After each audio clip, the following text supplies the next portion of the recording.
Agora, falando sobre preço sobre valor patrimonial, muitos seguidores acreditam fielmente naquela questão. Está abaixo de 1, vamos falar de fundo de tijolo, né? Está barato. Qual a visão de vocês sobre a questão do preço sobre valor patrimonial? E aproveitando que vocês têm o próprio fundo de vocês, próprios ativos, como é que funciona a avaliação do valor patrimonial? Porque a gente sabe que não é todo dia que o cara tá lá. A negociação é todo dia na bolsa, mas não é todo dia que tem alguém lá falando, ó, um metro quadrado tá tanto, tal, né? Acho que esse é um ponto bastante interessante, assim. As pessoas gostam muito de fundos imobiliários, né? Mas é um produto financeiro que tem a sua complexidade.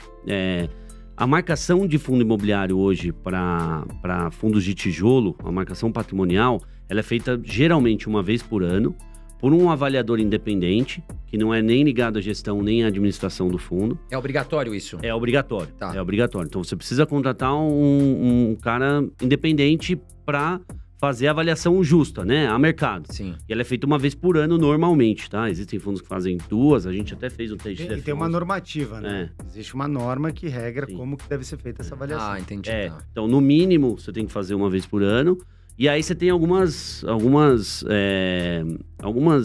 especificidades, né? Algumas características que você deve seguir de acordo com a normativa. Então você pode fazer isso do modo comparativo, que você compara com outros imóveis próximos, mas isso é difícil. Todo imóvel é diferente. Às vezes o imóvel está na mesma rua, mas ele está numa esquina melhor, o preço já é outro. Né? Então é muito difícil você fazer pelo modo comparativo. Então hoje a praxe de mercado é você fazer por fluxo de caixa descontado. Então um ativo vale o quanto ele gera de retorno. Né? O quanto ele gera de renda. O quanto ele gera de renda, exatamente.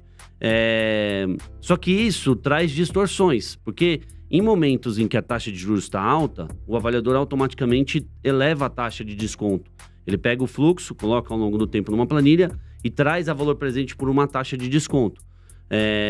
Que para as pessoas comuns, talvez isso não seja tão trivial, né, de entender. Mas é basicamente isso que o avaliador faz. Acho que o equivalente seria você falar assim, se eu quiser receber todos os aluguéis que esse imóvel pode me gerar hoje à vista, qual que é o desconto que eu dou? Porque se o aluguel for, sei lá, 100 mil reais por mês, na perpetuidade, ou seja, ao longo da vida daquele imóvel, quanto que aquilo vai gerar de aluguel? Vai gerar 30 milhões, 40 milhões?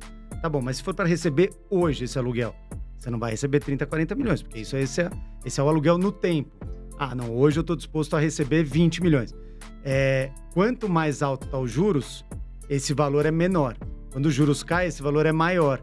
Então, os juros interferem diretamente na precificação dos imóveis. E é muito difícil capturar de maneira perfeita ou totalmente linear o valor dos imóveis, né, a avaliação do imóvel e, consequentemente, o valor patrimonial da cota. Não à toa, a gente costuma vender ativos 15%, 20%, 30% acima do que ele está marcado no valor patrimonial do fundo. Então, essa correlação valor de mercado sobre valor patrimonial para fundo de tijolo não é não deve ser tão simplista assim, né? Eu acho que não dá para ter essa correlação. Não dá para bater o martelo. Gravar e falar, não, tá 0,98, tá 1,05, é bom. Não, às vezes tá 1,3, 1,35 e ainda tá barato. É bom da mesma maneira. Diferente de um fundo de papel, porque os ativos que compõem um fundo de papel, eles são marcados a mercado diariamente.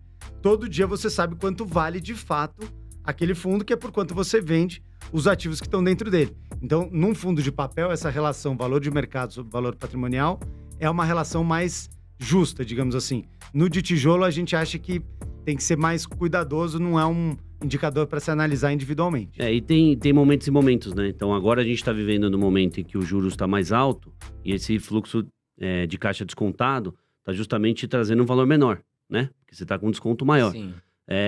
Só que em contrapartida, a gente tem essa questão da inflação, da construção civil que andou muito, acima da inflação do consumidor, acima do IPCA. Então, assim, isso está completamente distoante. Não à toa, a gente anunciou no TXF11 um fato relevante essa semana, que a gente vendeu um imóvel em Teresina, locado por Pão de Açúcar, e a gente vendeu 15% acima do valor que está marcado lá, o valor patrimonial. Então, assim, será que é justo só olhar o valor patrimonial, o nosso fundo está acima do patrimonial hoje e dizer que está caro?